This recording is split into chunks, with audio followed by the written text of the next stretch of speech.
Hello, you wonderful people, and welcome to another episode of Crime Centric. This being a show, it's about crime dramas that I watch. For today's episode, I'm going to talk about the latest episode of Blindspot. A lot of interesting things went down in this episode, so let's break it down. So first and foremost, there's a whole situation with Jane having that nightmare at the beginning, and I was wondering, like, oh, is that obviously it's like, is that supposed to be foreshadowing something? Is that supposed to be like interpret your dreams because it really means something? I mean, it technically does, but I like how it takes us most of the episode to kind of find out eventually like what it was meant to say. But obviously, she shows up there. It's like, oh, they're celebrating Jane's birthday. And then it turns into, going from a dream to a nightmare because it shows Madeline kind of toasting her. And it's like Patterson, Tasha, Kurt, and Rich all drink the champagne and end up dying from being poisoned. And obviously, part of her thinks like maybe there's something more to that, but it's like Kurt's like, well, the fact is we're hunting Madeline, she's hunting us, so it's probably just a stress stream from that. But nevertheless, their ally ends up, whoever it is, because we still don't know who they are, kind of points the team in the direction of like basically it has something to do with Wizardville, which I'm loving that's kind of brought up like again, because it's like, well, whoever did it like a publicity stunt and took like a dragon staff from the game and just popped it up in Arizona, but someone took advantage of that, and whoever's behind all this used it as a means of sending another signal, kind of like another tattoo thing. And I think it's interesting, specifically the tattoo they use. It's like a dragon tattoo, but it's like, not a dragon tattoo, but the piece to solving the puzzle was also the bird tattoo. So that's why I was like, oh, it's interesting that they're using one specific tattoo over and over again. I mean, to be fair, who's to say going forward they won't use a different, but it just seems like that's kind of like, nevertheless, it all like ends up revealing like, what was it, like a wasp or something, and that's like the sign of like the Dobrzan. So it's like, okay, then it also eventually, after doing some digging, it leads them to a location. It's like, okay, so is this where like the Dobrzan's like meeting place is? Like what is this? We're being pointed in this direction. Kurt's all about, oh, let's go. Tasha's, no, we should, we don't know if this is a trap or not. Because the fact of the matter is, Kurt's so dead set on it, because for him, he's in such a rush to get back to his life. It's like, this is our chance. Take down the Dobrzan, stop whatever they're trying to do. It's like, yes, Tasha obviously wants that too, but it's like, we need to be smart about it, because if we don't, it's all going to be kind of all for nothing if we go there and we get screwed over. So it's a situation of like two very different perspectives. Obviously, Tasha wants to see, and at first it can be like, well, immediately your brain's kind of, well, you kind of understand why she's kind of as hesitant as she is, because it's like, well, because the team's not as, it's one member down, than it was before. So it's a situation of like, they also, and even, later on Patterson talks about it, like she can't do everything that she used to be able to do. She's like, I know I used to have the world at my fingertips, but that's not the case anymore, because now it's a situation of, they have limited access and like they're limited with what they can do. So it's like being on a run. It's just like she can't just do her magic like she used to before. So it's a situation of like, it's just kind of a thing of just like literally everything going wrong at the same time.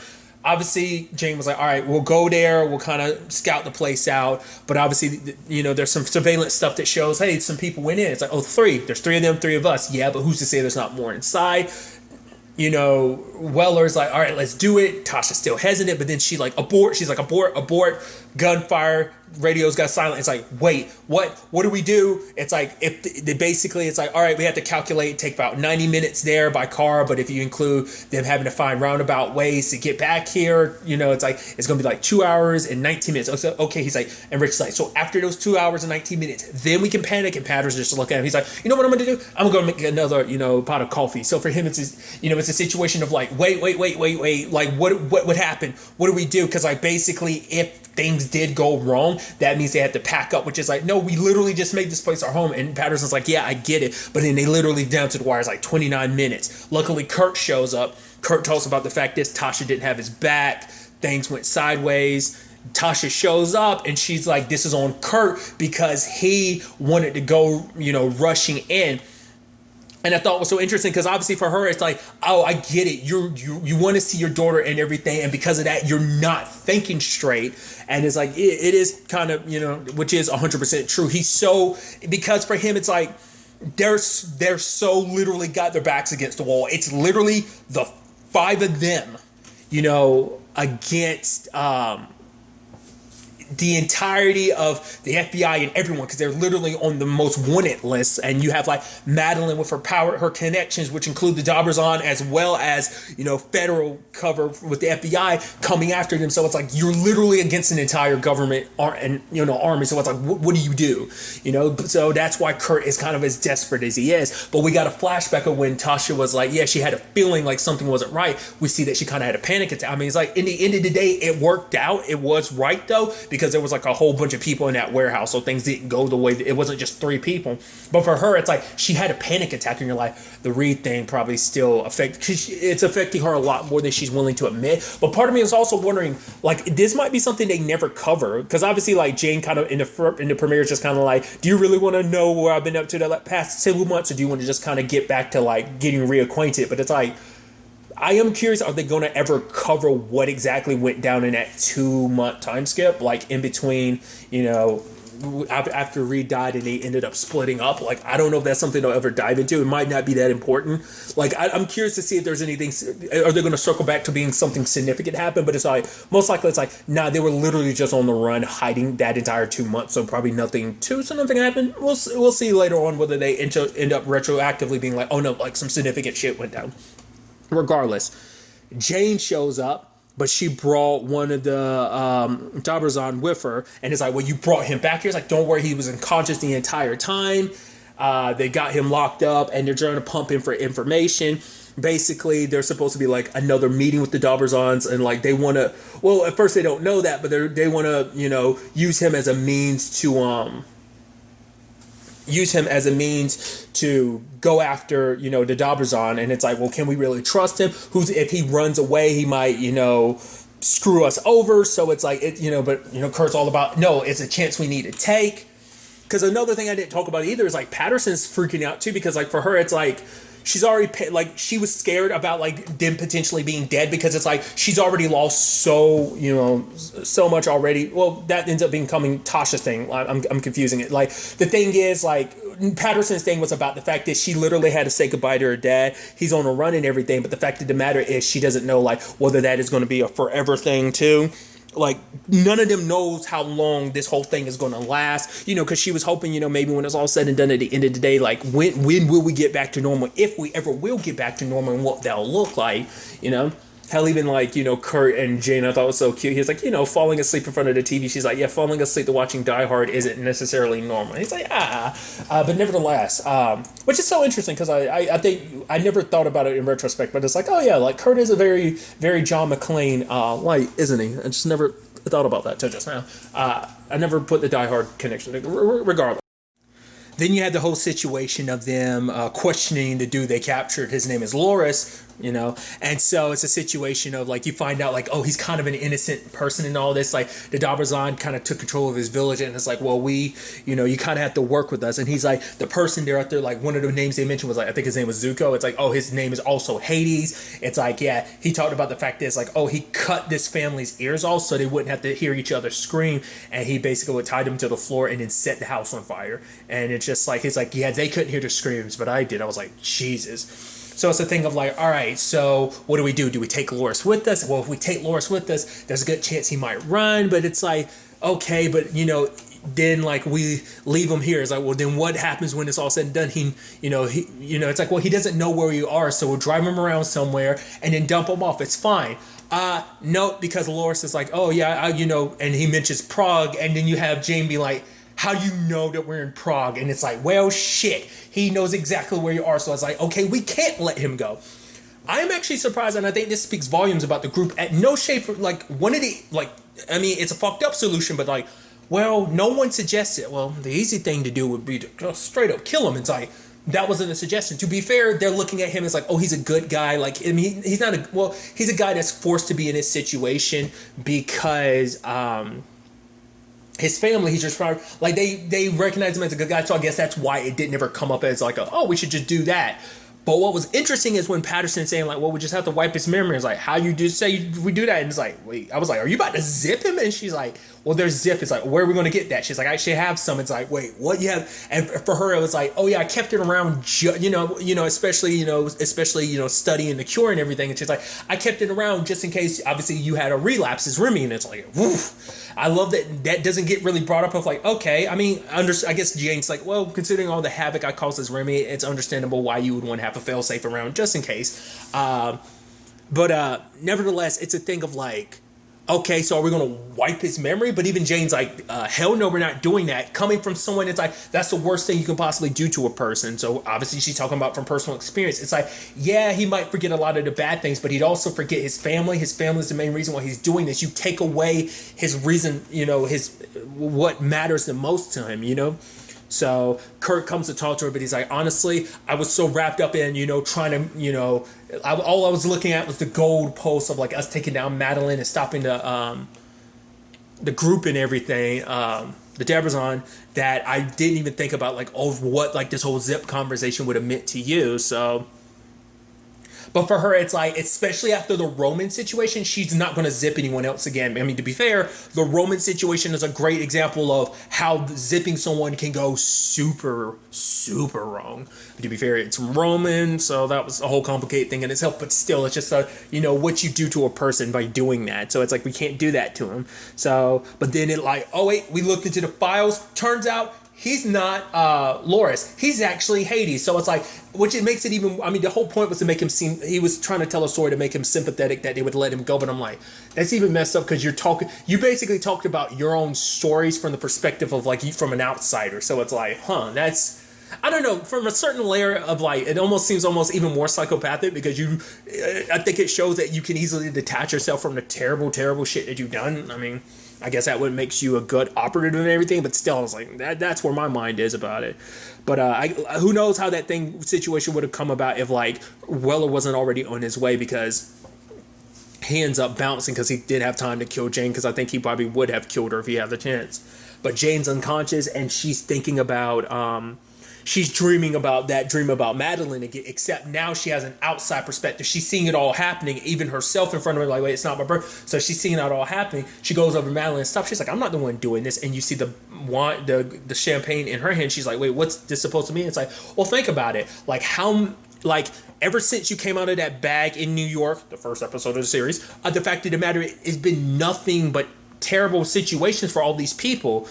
How many people are going to die because of you? Mayfair, Roman, Reed, and so part of me was like, oh, like I thought that it's I think it's such an interesting development because it's like, because she is the one that's kind of in the leadership position, which is like, she's never really 100% been in that. I mean, to a certain extent, you can make the argument she has. I mean, as Remy, she kind of was, but even then it was like, well, because she was the one operating everything in season 4, but also Shepard's the one, because that was also another thing. It's like, oh yeah, your own mother, it's like, died because of you, but it's like, it's a situation of her own, but she's never, because even the whole Sandstorm thing, it was partially her plan, but her mom was the one orchestrating everything. But to be fair, it was more so her mom in charge, but it was her plan, as you kind of, ended up eventually getting revealed. But it's like, it's still a thing of like, I guess it's never been a situation where she's been in charge of a group that she cares about on an emotional level, like the way she does. Obviously, as Jane, she has, Remy was raised to be kind of cold, and the only person she cared about was Roman. But even then, there were complications with that. But this is a group she fully cares about, so it's like her fear of like, oh yeah, like her being responsible for them all dying. So there's that. Now it's like, oh, we got to find Hades. He's somewhere in here. He cuts the power. He's locked in here with us. So it's like, what do we do? It's like, well, we have to find him. Oh, running in the dark. Yeah, that's going to be the good solution. We should wait it, arguing back and forth. And it took Rich being the voice of reason, kind of being like, you guys are so busy pointing the fingers at each other, like not realizing, like basically it's a thing of like, yeah, we're all not in the right frame of mind. We're not all going in the same direction. Because he was like, the fact of the matter is, none of you have actually said anything about basically the coffee machine he brought in here. He's like, it wasn't that easy. And even Patterson's kind of pointing like, yeah, you're right. Because no one took notice of it and stuff like that. But Jane was like, we need to start rowing in the same direction, so Rich was right. So it's like, because for him it's like, we're so busy pointing fingers at each other. We've gotten this far because we've had each other's back. Yes, we've all made mistakes, but the fact of the matter is it's all been for the purpose of like, for each other. That's how we've gotten here this far. That's why we're still alive to this point is as a team. So it's like, let's start moving in the same direction again. So when the time comes, like they even give Rich a gun. He's like, wait, you're trusting me to get a gun? It's like, yeah. But they're going through, and Tasha kind of has another kind of basically a panic attack. And obviously Hades gets a hold of her, but they have to put him down. In particular, Jane puts him down to save Tasha. So it's like, that's their last lead. And she ends up talking to Jane about it, and she's like, yeah, like I'm not okay. Like for her, it's like when she was out there, she keeps turning halfway expecting Reed to be there because that's always how it's been. And it's like, yeah, he's not there. He's never going to be there. He's dead. He's gone. But even then she knows that, but it's still just, she's not used to not, and it just, she freezes and she's like, I froze again because like the fear of like, she lost Reed and she's like, I can't handle the weight of losing anyone else that I care about. So her and Jane are kind of in the same position, so it's like, but Jane is kind of like, Madeline's coming at us whether, or not we're 100% ready. So it's like a thing of like, all we can do is just fight back. And Tasha's like, what do we do if I can't? And Jane does. I think Jane's just as lost as Tasha. Like, she doesn't have an answer. Like, it's just like, so I like that it isn't something that's 100% resolved. Like, I mean, obviously, I think for Tasha, it's like, obviously the Reed thing's obviously going to be a big thing for you, even to the point of, yes, it's been 2 months, but obviously you loved Reed. He was your best friend for such a long time too. So of course it's not going to be something you get easily over with, even after that 2 months, obviously. But it's just, I like the fact is because obviously Tasha tries to put up a tough front. Like even in the first episode, she kind of tried to make it seem like she was still okay, but it's like, I think being around the team, it's just more of a reminder that Reed's not around anymore. So I think it probably hits her even harder, especially them kind of doing the thing that they normally would be doing operation wise, and him being by her side, and what was his final words? I got you. You got me and I got you. And it's just like, so I'm curious to see what they end up doing with this, like the whole Jane situation, how she's feeling about this, as well as Tasha. I did also like the Patterson and Rich thing, because she's like, yeah, you're right. I kind of ignored like the way the things I said and did. She's like, I'm sorry. The fact of the matter is, when it's all, he was like, basically, he was like, we shan't talk about it again. She's like, you're totally going to bring this up again later. He's like, well, yeah, when I want to make you feel bad or when I need something from you. He's like, and I think he even was muttering like, yeah, maybe about 2 weeks or something, I'll bring it up again or something like that, I think. So that was interesting. But because they also ended up finding out something where basically Hades had like some kind of device in it was kind of like some what was it, FRD, like I'm using the wrong initial. Sorry. It's like some kind of like SD card thing in his arm, and basically you can, without even removing it, he could basically transfer and pull files off, the cloud and stuff like that. Because I think it was kind of interesting because it's like, because at first they saw the mark in his arm, they're like, oh yeah, he must have hidden like a lockpick or something in there. Because Jane's like, yeah, I know, because I did that too. That's how I got out of the black site in season 2. But the fact of the matter is, it turned out to be this thing. So Patterson and Rich are looking over it, and then it looks like it's schematics to a chemical weapon. So it's like, wait, that's what the Dauberzon is doing? That's what Madeline wants? And it's like, yeah. So I'll immediately bring it up, what my thought is. I think what her plan is, and I could be mistaken, but I think Madeline's plan is she wants to make a like terrorist level thing happen, and then she wants to be like, hey, I'm the hero. I'm the one that kind of solved everything. Like, oh yeah. Or basically she wants to use it as a, like, I think it, because she talks about it later on about like, oh, like her father had one particular plan for the US, but FDR kind of took that trajectory in a different direction. My mindset is like, she's trying to pull it back. And so she wants to be in the leadership position of like, hey, so I can be the one to point this nation in a particular direction that my father wanted to, and I want to. So I think it's a thing of like, okay. So I think, like I said, she wants to be the hero of the story type of situation. That's what I'm thinking. Other stuff in any episode makes me kind of backs that up, at least, because obviously this episode, the other side of things, like there was the whole Madeline and Matthew situation where it's like she's trying to get Whites to kind of talk about everything that went down, and he was just kind of like, because it's like, oh yeah, you happen to run into anyone significant? He's like, yeah, a lot of people. And she's like, what about Bill? He's like, Bill Nye. She's like, oh, you mean Bill Nye the science guy? Well, yeah, he was there talking. He wanted to talk to me about yada yada yada. But it's like, well, yeah, because obviously he's Patterson's dad. So she's like, yeah, I see the correlation there of like, oh, you just happen to meet the terrorists, the agents that are on the run. You just happen to run into the parent of one of them. And obviously, like, Whites is very good at tap dancing around some shit. So he's able to kind of tap dance around it. It's like, part of he's like, Madeline doesn't seem like she 100% believes him. But it's also like, oh, I own you, bitch. Sit down type of situation. And it's like, and just like, that's, it's just like the fact is that Madeline has that type of vice grip on Matthew. Is kind of like, oh yeah, like, don't act like you're just kind of like your swarmy, like, self of like, oh, like you got control. It's like, no, I'm the one in control, so sit your ass down type of situation. So, and she keeps asking him questions of, trying to find out like, why'd you stay on stage? Like, you got a message about the bomb and everything. He was like, yeah, I thought I was the target, like I was going to blow up, so that's why I stayed there, and trying to feign like he didn't know who the actual target was, so it's interesting how that all got turned like that. But it's like, oh yeah, like what was her name, the lady she wants removed, like the lady, she's like, oh yeah, I want her removed. And it's like,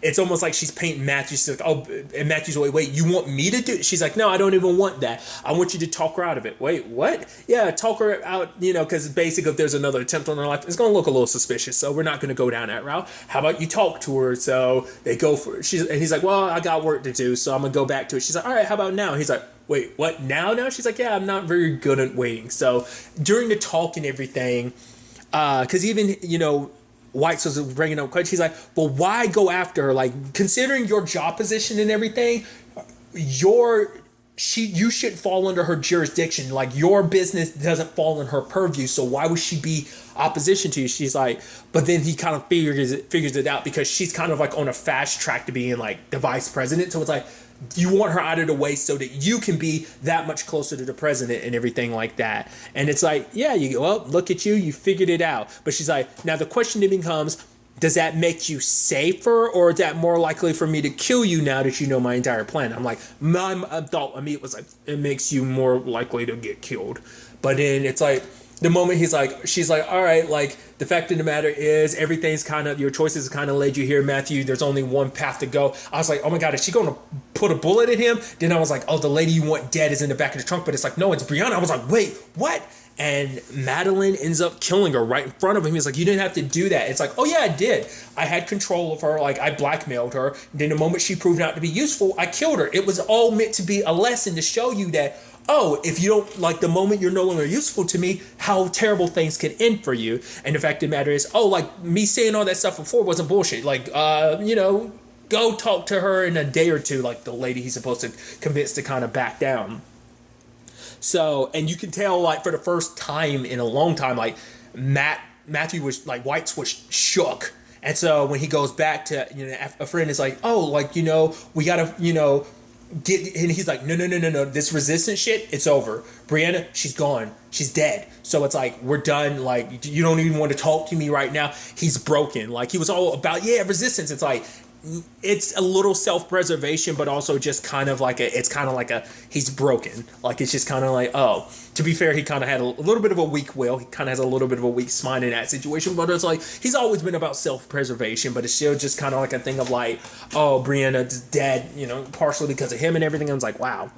So that sucks major ass. So I guess now a friend's going to be the only one handling things alone. I don't even know if she's going to turn to Whites in this situation. I mean, so, but that whole thing of like, oh, her wanting to get to the vice presidency makes me think, and it's so interesting because, like, remember, Sandstorm kind of had a little bit of a similar plan too, because their whole plan was to basically wipe out the current board of political people, and then put, like, Weller was, like, supposed to be, like, the golden child of, like, putting him in a very powerful position in the government and stuff like that. That's what that was all supposed to be. So I think Madeline kind of has the same plan, like, by being, like, the vice president, being there, but probably before she becomes vice president, let all this shit goes down. She steps up, saves the day, looks good, like, and everything, and then she gets promoted to vice president. She's there whispering in the president's ears, kind of steering him in a certain direction.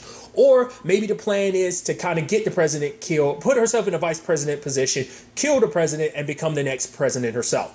Nah, it seems, I mean, to be fair, we're talking about the same woman that poisoned her husband and everything. Like, she's not above doing that. Once again, it's just like the psychopathicness that is in her, like just her smile and everything. Like I said, it's such a bummer because it's just like, obviously before this, like the thing I always associate with the actress who, I know her from, like, you know, I've been seen a lot of, you know, Law and Order, Criminal Intent, but I know she eventually took over as captain or their commanding officer later on in the series. Obviously also know her, you know, she wasn't in the series a lot, but I knew prior to this, obviously, was her as Nick's mom in Grimm. You know, it's always kind of, you know, so just to see her kind of be like the really, really, really bad guy that she is kind of crazy. But regardless, I'm interested to ultimately see where all of this ends up taking us going forward into the next episode, whether or not my thought about what Madeline has planned ends up being the case or not. We'll have to wait and see. But really, that's all I'm going to talk about. Until the next time we meet, be happy, be safe, live life to the fullest, and enjoy it. Good day and goodbye.